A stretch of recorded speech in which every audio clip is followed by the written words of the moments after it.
He could never get an answer from a chiro about what a chiro does. I followed not evidence, but eminence. Everything you see is these extreme ends. Another seminar is not going to fix it. Why do I need to go and top up my philosophy every 6 months, like get validation again to keep doing what I'm doing? We build schedules for patients and not for our lifestyles. Like when you talk about marketing agencies in chiropractic, it's pretty gross. It is my pleasure to introduce Dr. B.J. Palmer.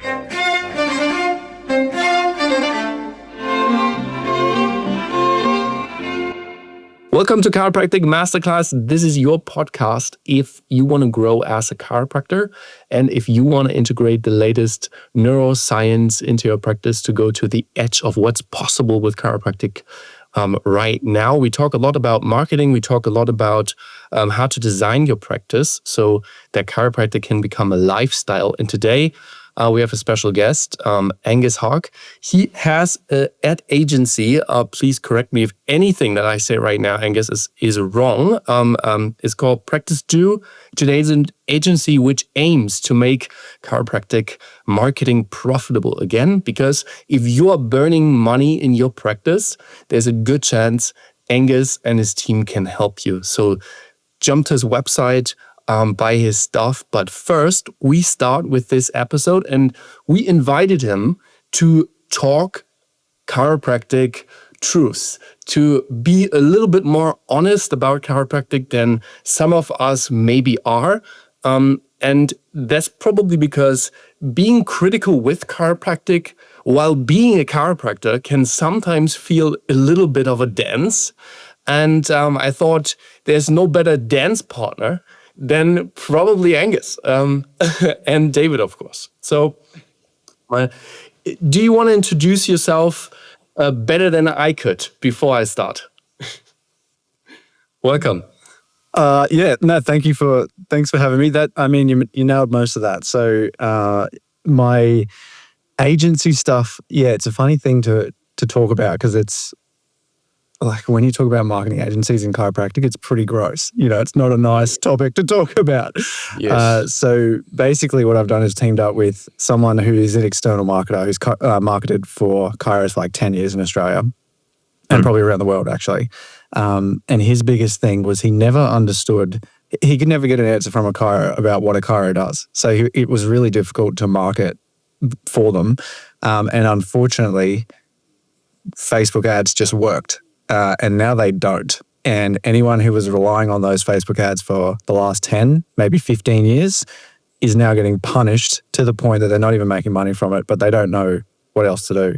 So the first thing is to make sure you actually know your money models. Like, do you have a margin to advertise with?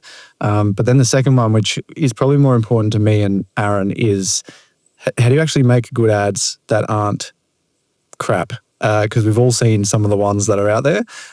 So we actually go in each month, we make 5 new ads. We go get like high performing pieces of content, convert them into an ad and then run them. And that's actually, to be honest, some of the best videos our clients make for their own organic pages is their ads, which is crazy to think about, but that's just the way it's supposed to be done.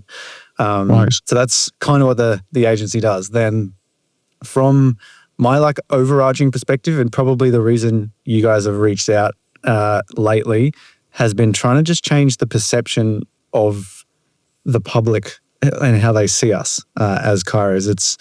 I've always personally felt like people sort of look at us a bit funny and it doesn't make sense. And it's really illogical. Some of the things that you see, come on as a comment, it's like you're a snake oil profession, yada, yada. And you're just like, what are you talking about? Like it's such a logical thing that we do.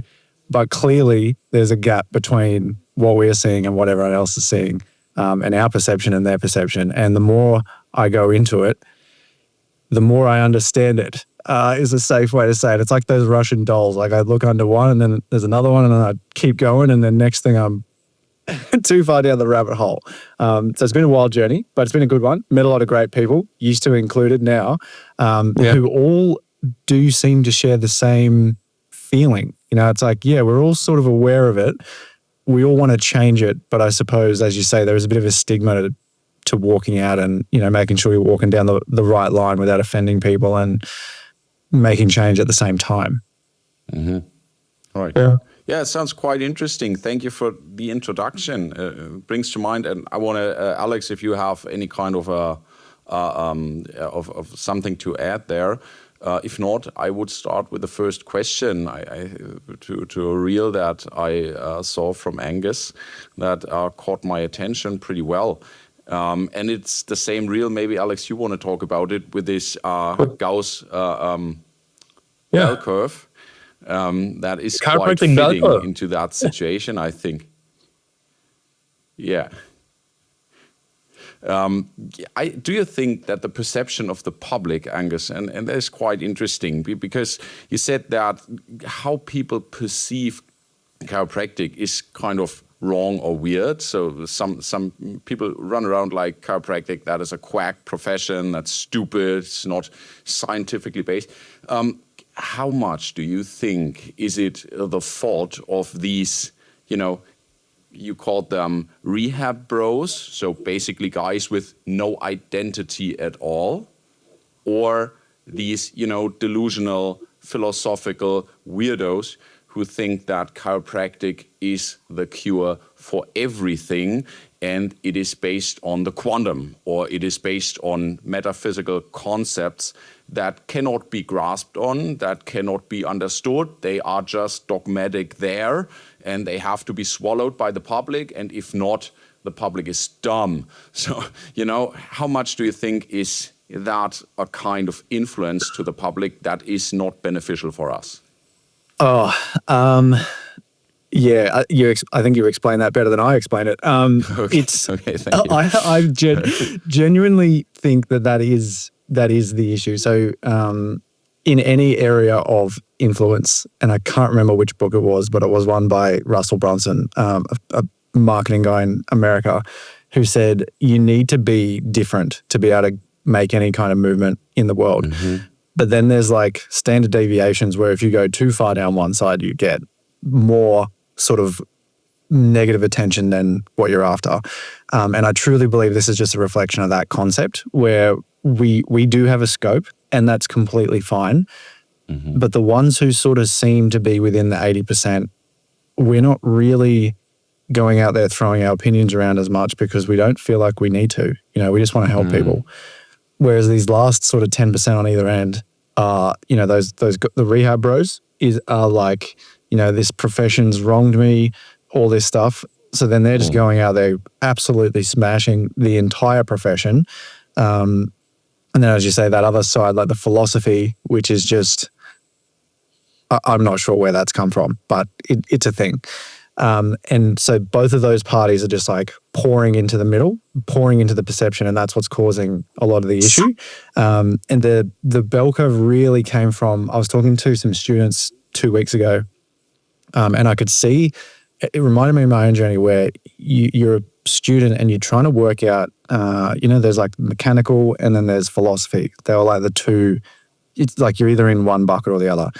And I could see like the spectrum of where they all sort of could have sat. Like this one sort of believed a bit more in this and this one believed a bit more in that. I was like, okay, so it's actually not just two buckets. It's actually a bit of a sliding scale where you can land on any point within that part, still get along with each other, still believe that you make change by moving joints, giving exercises and changing habits. That seems to be the three things that we can all agree on. The second we then try and take it to that next step or prove our point or start throwing evidence that we hand select, around, that's when it all sort of goes to crap. And that's the stuff that everyone is seeing, unfortunately. It's just that last 10% on either side who maybe they have the most to defend, and maybe that's why we hear the most from them. But that truly, I think it's confusing students coming out, going like, where do I practice? What's the right thing to do? That's something that I hear a lot. And then obviously in practice, it affects how you practice because you sort of go to seminars and someone is like, oh no, you should ethically be doing this. And then the other guy says this and you're sort of just like, what's happening? Like you just can't settle. So it's like an internal discomfort for us. The world is seeing how uncomfortable we are. And I really think all of that just fuels the overall perception, which is, okay, well, I've seen the weird chiro who's going to fix the world. That's what they all are. And that's unfortunately what we're stuck with at the moment. Mm-hmm. Yeah, when I saw this bell curve, the first thing I thought, maybe we need to explain it for the audience. So what you came up with was a reel, but maybe one of the really well performing ones that you convert into ads. Then it was a reel where you showed a bell curve and you explained like basically most chiropractors are in the middle, like 80% of them are in the middle of the bell curve. So they are a little bit weirdo to the left and a little bit weirdo to the right. So they are somewhat rational and on the other hand, somewhat spiritual, maybe. Like every one of us somehow is. And then there are the extremists on each side. And what it made me feel is a little bit of that anxiety that you have when you come into the profession and you try to do marketing and you try to communicate what you do. And everything you see is these extreme ends. And your anxiety really comes from either not saying something that is rational and evidence-based, and you fear that group kind of killing you for what you say. And then on the other hand, you feel you can't really do marketing because there are other people seeing it way bigger and way more spiritual, and you don't have all these crazy things hanging around your place, and you're not doing yoga as much, and you don't pray to something, and then you kind of get into this fear mode of not explaining anything, not going anywhere. And I think that's what it made me feel, that we need to get back to the point where we are not anxious. Because I think what either of these ends are not doing, which I think is really funny, is really working on the stuff that makes us unique as chiropractors, like working on fixing subluxations, proving that there is something more that we can do that nobody else can really do. And maybe that's the core of the conversation now, to really talk about the middle of the bell curve, like maybe nobody really does anymore. I think it's pretty interesting. Yeah, it's the same phenomenon like in politics. Like the most extreme people are the loudest, and this gives you some kind of impression that maybe the whole thing is lost, but it might not be the case. So the craziest people are the most active, and I can tell since I was one of those extremists in the philosophy direction, because I followed not evidence but eminence. You see all those gurus. They telling you, hey, when you're graduated, you're kind of a knight in golden armor, and you just step in a room, you touch Atlas, and any kind of cancer will heal. You know those stories. That might be a little bit funny and not the real deal, not what they say. But the tone is, when you're a chiropractor, you're kind of a miracle worker. And when you start believing that, you step in the office and then you get a strong reality check. Some people get a reality check, and then it drove me into kind of desperation. I'm a PhD now, so I went deep in the direction of science, and I started to see the gaps there. So the other extreme end is also not correct and not right. But yeah, I had this reality check, and I think that some people react on this reality check by, starting to analyze or becoming a little bit more realistic, and others, they start to defend themselves by becoming very loud and babbling nonsense, and unfortunately, they are in fact the loudest. I made the quick assessment through YouTube.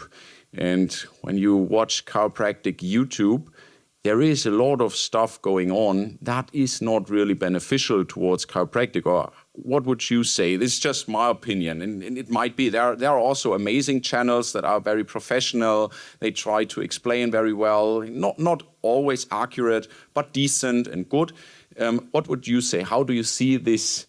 Kind of, and it's good that there is some kind of freedom, but how do you think? Do you think it is a good thing that everybody, starts becoming present, shouting, having great YouTube channels, but doing nonsense, explaining nonsense? Is it damaging, or how would you react, or what would you say? Look, I think whenever I think about something like that, my first reaction isn't just no, like don't do it, because I think if you truly think you're helping someone, that's brilliant. And I think that's really, if the foundational reason for you doing it is to help someone, so you know who you want to help and what the problem is that you solve for them, brilliant. The moment you just turn and you're trying to convince someone that the thing you do can help, or you're trying to convince other people who are trying to help people in their way to do your way, that's when it's like, okay, you've sort of overstepped your mark. And I really feel that's, every second person who is a chiro for more than 12 months seems to want to be a chiro coach. And it's like, why is this happening so much? Yes. So I like that's a whole nother conversation, but I think it's just a matter of focus on, who you want to help, what the problem is that you want to solve. Particularly in my instance, it's like as soon as you get that, and I've seen this with like other chiros that I've helped find that message, you literally don't shut up about it. Like you start just talking and you're trying to solve problems. That's where you get your philosophy from. Like philosophy for me is just passion about the problem that you solve. It's not passionate about the job you do, because that doesn't really make sense. So like an example I'd like to give is a mechanic. A mechanic doesn't get passionate about being a mechanic. They go, okay, I want to go work on European cars, or I want to go work on 4 drives. And then they go and get passionate about that thing. It's not, you don't see them traveling to Henry Ford's factory and being like, oh, Henry Ford is the like the best mechanic ever. It's Very like, good point, Yeah, so I think we're just pulling it from the wrong place just because that's what we've been told in the past. And I think we're just getting to an age now where people are starting to question it. And I think that is the question. It's like, well, why do I need to go and top up my philosophy every 6 months because I need to like get validation again to keep doing what I'm doing, when I could just get super passionate about the problem that I solve, see the results in clinic all the time because you're so passionate about it, and then you're going to talk about it too much because you love it so much, then a YouTube channel makes sense and this makes sense, and you're not trying to sell what you do back to other chiros because you don't need to. That's sort of my 2 cents anyway. Yeah, that's quite interesting. You're totally right. That is kind of our message, or gets quite along with our message, be yourself. In chiropractic, we have a strong tendency to adapt some kind of foreign philosophy, to adapt some kind of foreign approach. We might not know it, but since chiropractic has been a very passionate thing right from the beginning, there are a lot of people telling you what to do. So you have to see this number of patients. You have to do pregnant women. You have to do this. You have to do babies. You have to do everybody. You have to do, this is all the time. You have to do. And if you're like, nah, I don't want to have a small office, a very lean office, it's kind of, you're scrutinized. If you're not participating in this race to get the most clients, to get the most patients, get most people well, whatever that means, you feel uncomfortable in a great circle of chiropractors. And we also think that this is wrong, and chiropractors should be more centralized, more along with themselves, what they feel like is right. Since if chiropractic becomes the most attractive and respected job because you are in line with yourself and happy doing it, that might be a quite good thing for the profession. But then there's an argument from the people that oppose this opinion. They say, yeah, but then where's the line? What's chiropractic and what's not chiropractic anymore? I mean, every physician tries to get sick people well or tries to help people in some way. Yes, also MDs try to do that. I don't think that, there's a circle of MDs in black robes and they are like, yeah, let's be evil. Let's be evil. Let's be the emperor. Let's do some bad. No, that's not the case. They have good intentions. So everybody tries to get people well when working in this field. So what would you say makes chiropractic chiropractic, and what makes the chiropractor chiropractor? Where's the border? Where's the margin to leave this field? I know this is a difficult question. We have spent countless episodes discussing that. They were about science, about philosophy, about everything. So, but what's your personal opinion on that? And there's no wrong answer, of course. Yeah, that is a can of worms. I know. the thing that immediately comes to my mind is, what sequence do you think through? So if I had a physio and then a chiro standing next to each other, it's like, what sequence of events would happen first? And I suppose that then leads into like, where do you stand in terms of treatment and how you help? So if you were to say, okay, chiro, assess this, what are you seeing? They are immediately going to think, what's the first joints that need to be moved? Like, how do I get this spine moving again? Then I can work on what exercise to support that, and then what lifestyle habits are, contributing to that problem. Whereas maybe a physio would go, what exercise, or maybe what lifestyle habits do I do first? What exercises to support that? And then what's the treatment protocol thirdly, or maybe even secondly? So that's probably in the way I would define what we do, or probably more the sequence of thinking that we have compared to someone else. As you say, we're all just trying to help. So the sequence honestly doesn't matter. But that probably would be the difference between a chiro and a physio. A chiro is going to be like, let me get in there, get my hands on it, get it moving. Whereas a physio is probably going to, assess, stand back, see what the lifestyle factors are, and then can we add any treatment on top of that? Yeah, that's so great. Thank you. Yeah. So, yes, I like that. Amazing. Let me add one thing to that, because I really do like the simplicity of that. Because sometimes we can forget that we're experts in one thing. And if we don't start with that thing, even the thought process doesn't start with that thing, we become pretty useless pretty fast. If anyone comes into your practice and what you're saying to them is like, do you drink right? Do you sleep right? Do you exercise right? No? Okay, do that first, then come to me. Your job would be pretty empty.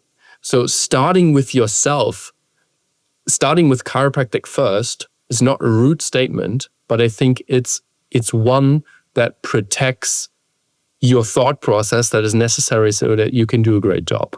I like that.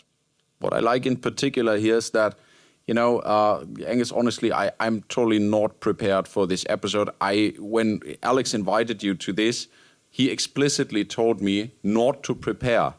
Not to prepare. We try to make that as spontaneous as possible, and because we try to be honest in this show. And a thing that comes to my mind is that we are in this podcast show, we talk about the chiropractic thought process all the time, and we explicitly stated while analyzing science and philosophy and everything that it's the thought process of a chiropractor that is a huge part of the identity, not the association you're in, not the college you studied at. It's not the techniques you do, it's the thought process. It's like chiropractic first, and whatever that means, your techniques, your protocols, then also maintenance, general health, help with environmental factors and all that. But the chiropractic first statement and the thought process inside this chiropractic care process is a very important thing, and I'm so glad that you also see it that way, so we can tell our listeners or our audience that we're not alone with this. This is not our invention. So there are many chiropractors out there, influential people like Angus, who see it kind of the same way. It's the thought process that makes the chiropractor, and not the big office. Not that you see 600 people a day. Not that you are a very fancy adjuster. Not that you can do good and fancy moves with a lot of tattoos and all that stuff. It's fine if you do that. That's totally fine. But that does not make you a good chiropractor. It's your thought process, and it is what you carry in your heart and in your mind combined. Hey, that rhymes.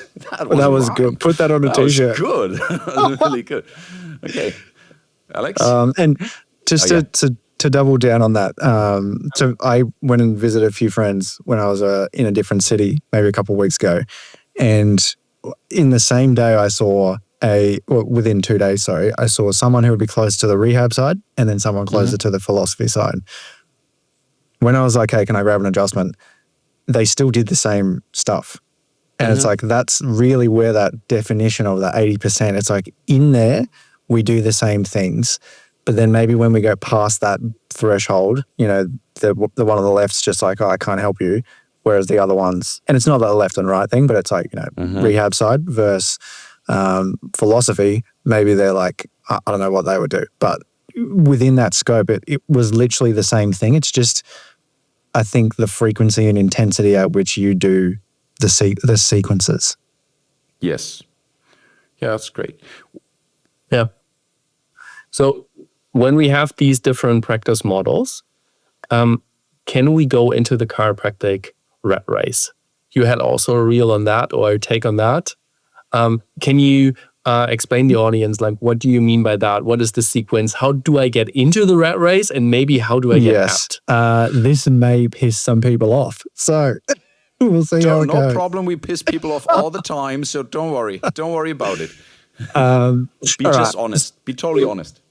So I probably two years ago or so, like when I started PracDev, I had two sort of hypotheses. First one was, I actually don't think anyone enjoys the practice that they're doing and the way they're doing it.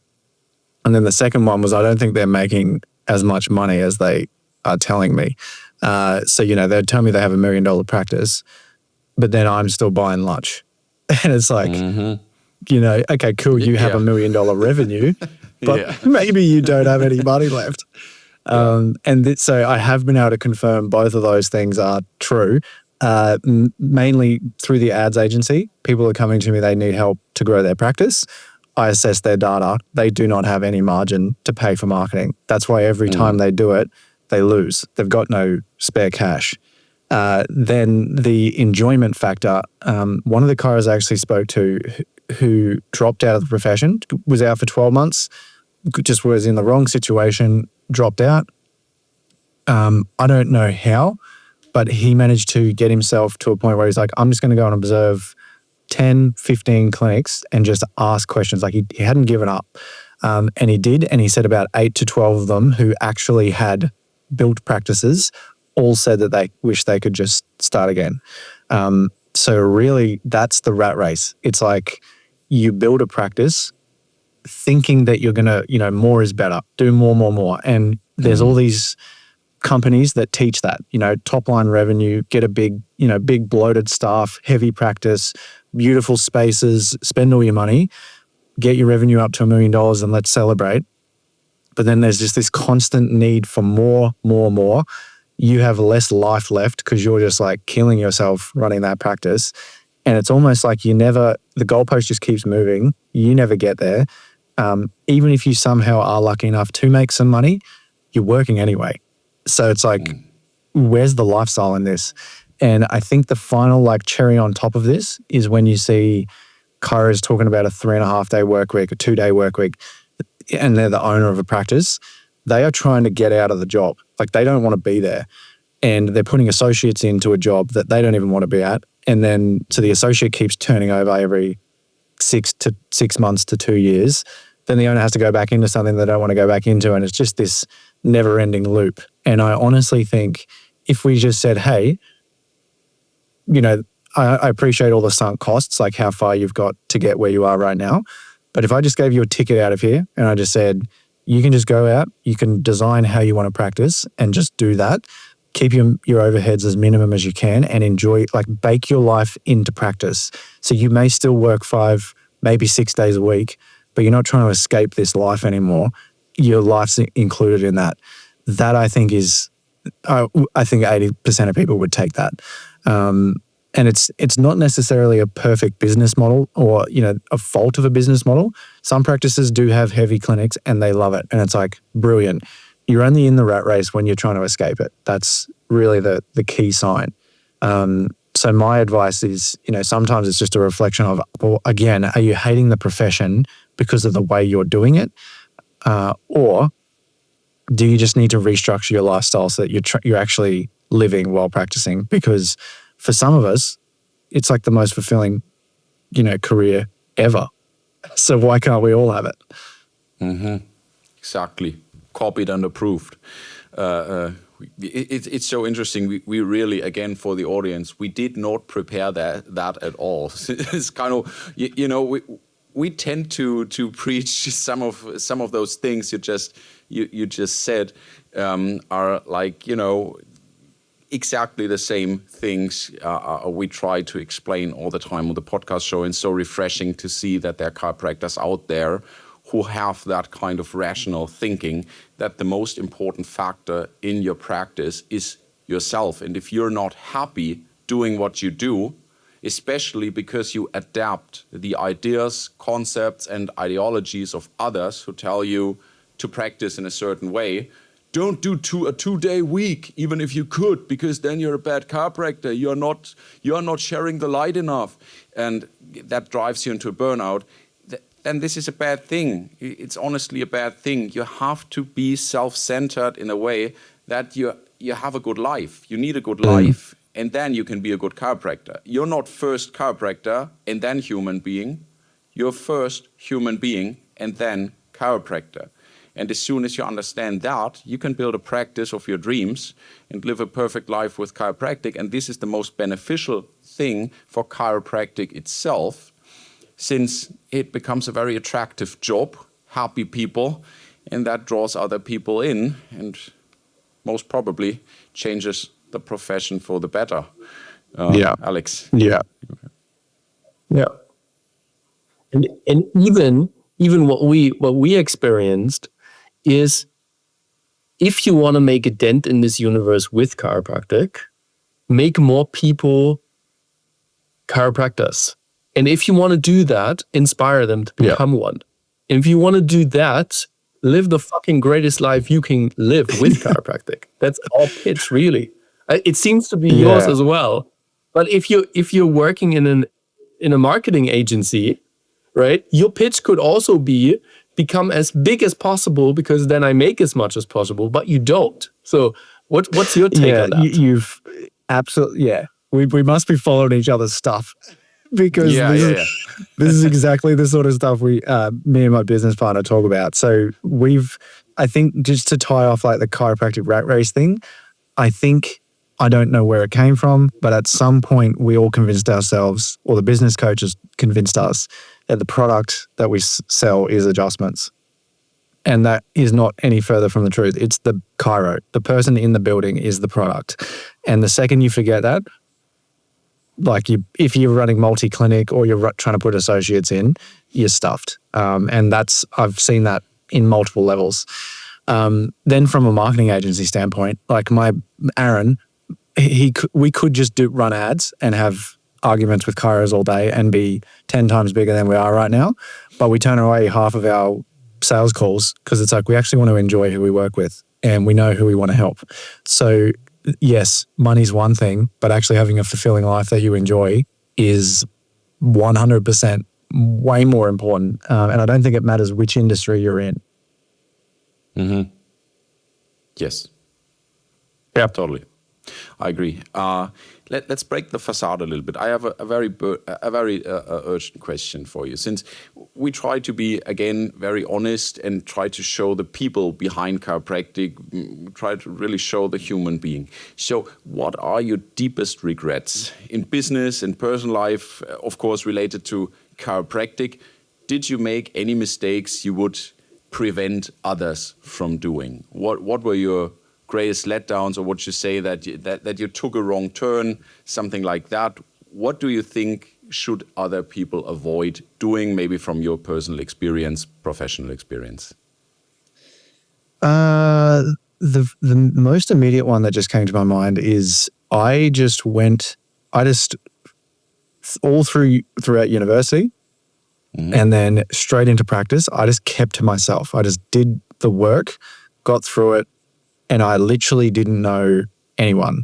And it's now taken me 2 years to break that, and a lot of work.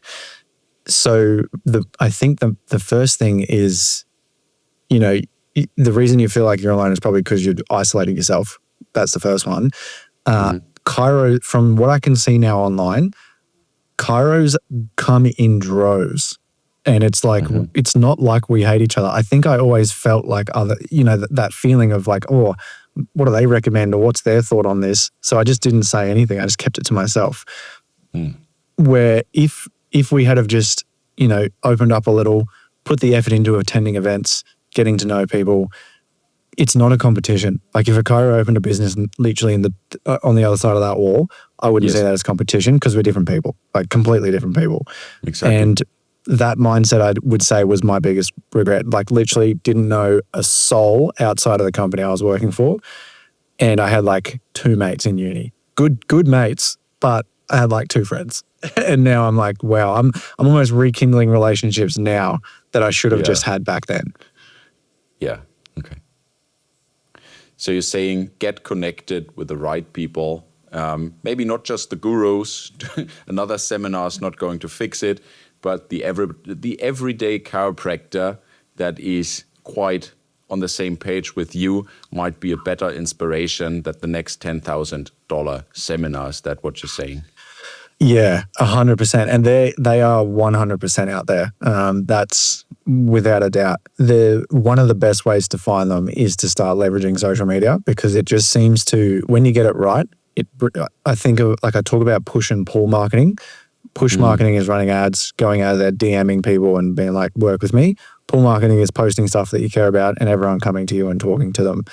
Talking to you, sorry. So that maybe would be the second thing is like, okay, keep your connections and put the effort in, but then also help people online and you will find people who are like-minded and come to you as well. So just, doubles down on that first thing. If we sum up what we just talked about, then we have a profession that we should, need to be prouder of. We talk a lot about that. We can get into rat races or not. Sometimes it can feel a little bit uncomfortable. Sometimes it feels like the greatest decision you could make in your life to become a chiropractor. So what would be our take, and maybe Angus, you can start, what would be our take to fix this profession, to make it better, to make the perception of what we do better?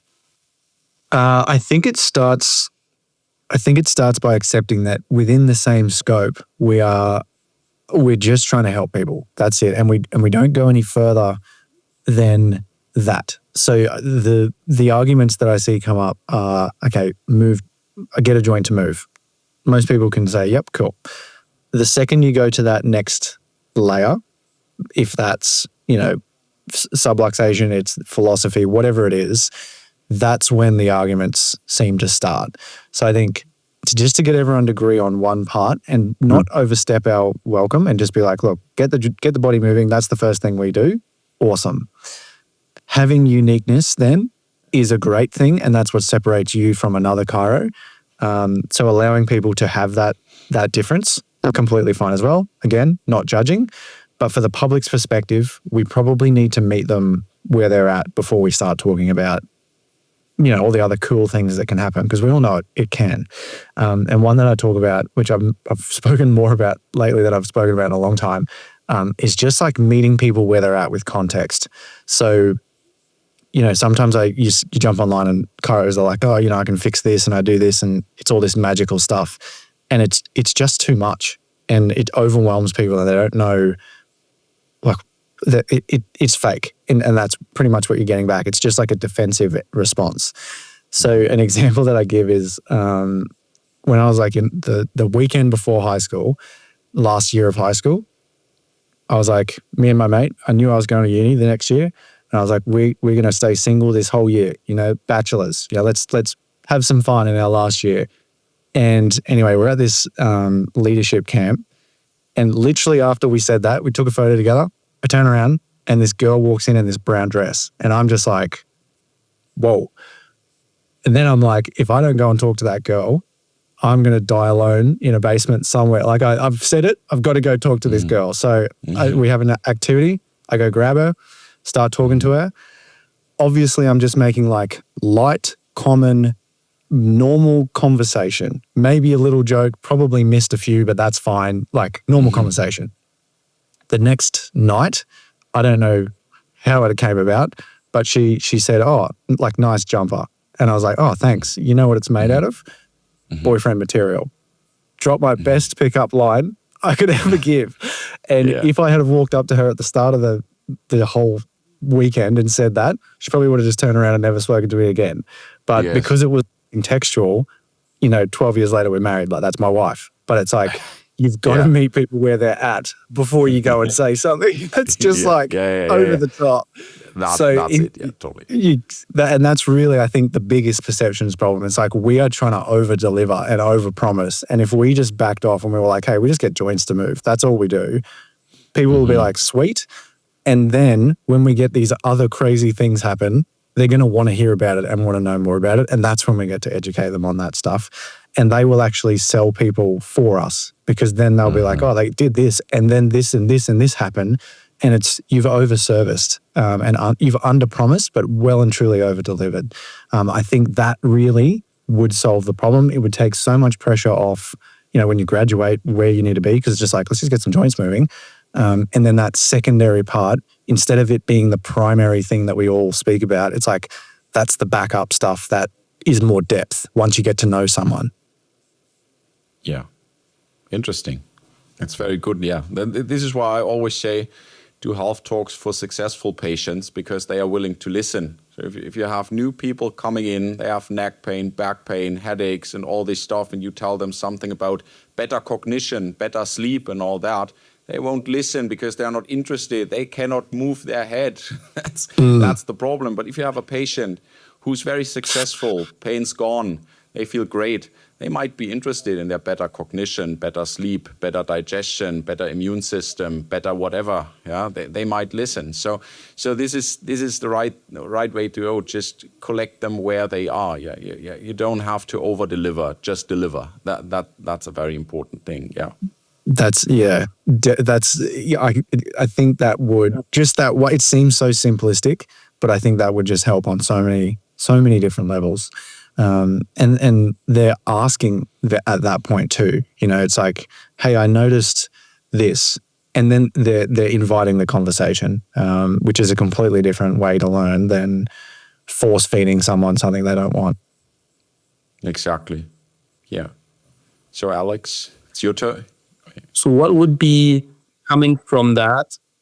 What would be the exact framing that you would use as a marketing agency or maybe as a chiropractor who does their own marketing? What would you tell them they do when it comes to communicating chiropractic in the internet? Like how should they market in the 21st century coming from that perspective? Yeah. If you can layer ads and content, they're two different things. So just sort of in your mind, if you can do that. So ads, think of that as an ask, whereas content is a give. So if you are asking for bookings on your social media pages, stop, because content is designed to just give people information and not ask for anything. So within the ad, because you are asking, at the end, there has to be some kind of call to action. That's completely fine. But if you want to get someone's attention, as David just said, you got to state the thing that they're feeling right in that moment.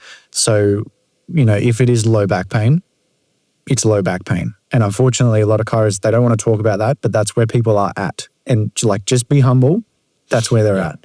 So then it's like, okay, call out the problem, low back pain, neck pain, whatever it is.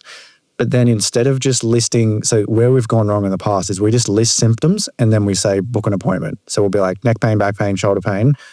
Does it hurt here? I do an x-ray, book an appointment with me. That's kind of old school marketing. Newer school is call out the problem, educate on that. So that's where content sort of fits in, and then give the call to action. And that's why an ad can feel like it's not an ad, because someone learns something from it before you give a call to action. So if I was to say on an advertising front, that's the difference between a good ad and a bad ad, is you use a well-known, like a video that performs well, so you get that hook, which is usually going to call out some kind of symptom.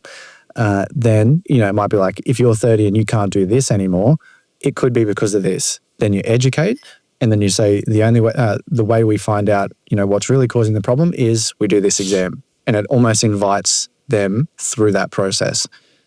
On a content side of things, you'd pretty much just remove the call to action, and you just educate and you give away value for free. And the whole purpose is the problem and who you're helping. So you just talk about what they're thinking. And a lot of my posts lately that are doing better is like the internal thought of a chiro, because it's like you're meeting them exactly where they're at, and then putting words to what their thoughts are. And they just sit there and they're like, how do you know this? Like, you know more about me than I know about myself. You must be the one that knows more about this situation and how to solve it. But then they can just sit there and get content, for months and before they book in. It's completely fine. It's just the way a natural sales cycles works. So if I was to sort of say, how do we communicate that? I would say, boil down the thing that you do to the most simplistic form, which is, related to the person that you help. Talk about that. Solve problems that they are thinking about all the time with your content, and leave it at that. Ads are slightly different because you just call out probably more so a symptom related to the person, educate them on that problem, educate them why you would do an exam to solve that problem, and then how they can book in. That's really the difference. Would you, now that marketing paid ads changed and all basically across the internet, would you use test reels, for example, to test hooks and stuff like that, and then use them later? You could. So that's not a bad idea. I know chiros don't really make enough content, so they probably wouldn't get enough data. So what I'd actually say is go out there and find other health professionals, other industries, in Australia at least, like PTs, not physical therapists, personal trainers are absolutely all over the content game. They're like 5 to 10 years ahead of us with that sort of stuff. So you don't have to go and find within our industry good hooks and good ads. You can just go and find people who are already doing it really well and then turn it into a chiropractic message. Oh, that's great. Yeah, totally. Right. Wow, that's a great strategy. Yeah, that's cool. Yeah. Or you can just, we do it. So you can use ours. Yeah, exactly. Yeah, Alex. Let's sum up what we talked about in this episode and boil it down to the most important pieces so that you have the biggest chunk of value in the end. So what would we bring together from this episode in a to-do list? I will start that a chiro who listens to this can apply to make their life better right after this episode. So my first thing, the number one thing that I always say is, ask yourself, if I could work however I want, what would I change? What is the smallest change that I would make on my schedule and what I do exactly right now? Because sometimes I think we build schedules for patients and not for our lifestyles. And this connects to the stuff we talked about 20 minutes ago. So this would be my take. So next one is totally. David, maybe. That's pretty great. Use falsification. Go ahead and ask yourself, what makes me unhappy? Stating what makes you happy is sometimes a little bit difficult, but find out what makes you unhappy and feel free to eliminate that. Since you have a right to be yourself and not somebody else, and that is a very great thing. Another thing I want to state that I recognize in this episode is that nearly every chiropractor we talk to has some kind of moment on which he states something like, oh my God, I'm going to piss people off. Yeah, every chiropractor I talk to in public or anything, it comes to a point when we ask some, investigative questions, they come to a point in which they say, oh my God, I'm pissing somebody off. But I think that is a quite right direction to go, because we should remove the facade or the masks of chiropractic, and we piss people off because we do exactly that. People get pissed off because we remove their safe space, the facade. We break through the facade to see what's really there. But seeing what's really there is the urge of, I think, a great majority of chiropractors. This whole middle on the curve, they want to see reality, not facades, not seminars, not gurus, not the extremists or the extremes. They just want to see what their profession really is. They want to get inspired. And to do so, we need to ask the right questions. Yes, even if they piss some people off, we don't care. I mean, I piss people off all the time. Alex also. Yeah, I'm really not a sensitive person, and maybe Angus, you pissed people off today as well. But don't worry about it. BJ Palmer pissed many people were pissed off by BJ Palmer, Clarence Gonstead, Clay Thompson. They all pissed people off. I think every great leader in any kind of profession started by pissing people off. So if you're a chiropractor out there and you're afraid to say something or to ask some kind of question that makes others uncomfortable in their bubble, don't worry. That's fine. You have a right to be yourself, and you have a right to question any kind of dogma or statement in the chiropractic profession. You're part of chiropractic, so ask any question you want to, no matter what anybody else thinks of that. Definitely. Definitely. That's it. I think that's how you build an authentic audience too. You know, it's like actually have a hill that you stand on, that you're proud to stand on. So that's a huge point.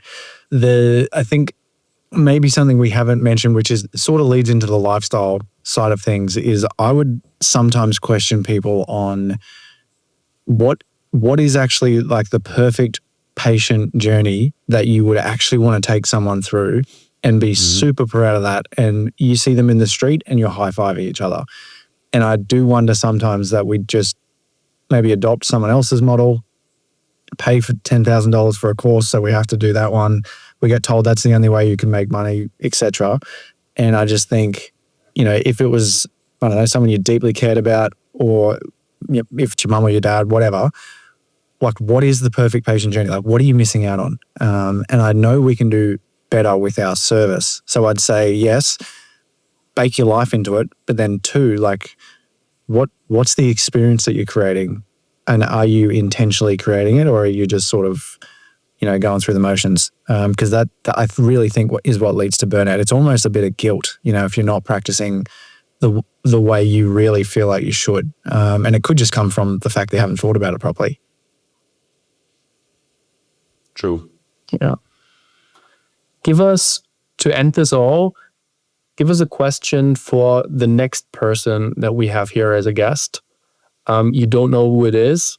Just give us a question that we hand over to him or to her. That is a good concept. Yeah. I know it's hard to do. Yeah, it's hard to do. What's your name? Yeah.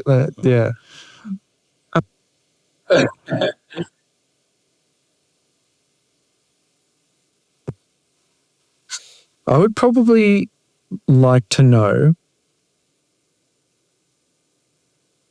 if you could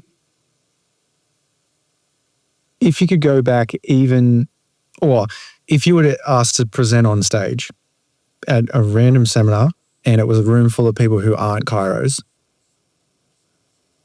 what are you going to say? What are you going to talk about? How are you going to relate to those people before you start talking about yourself? Okay. Very good question. Very good.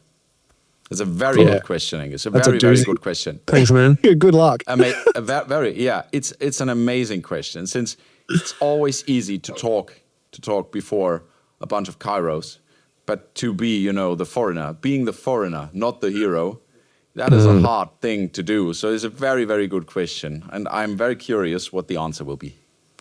Me too. Yeah. Okay, awesome. I don't have an answer for that.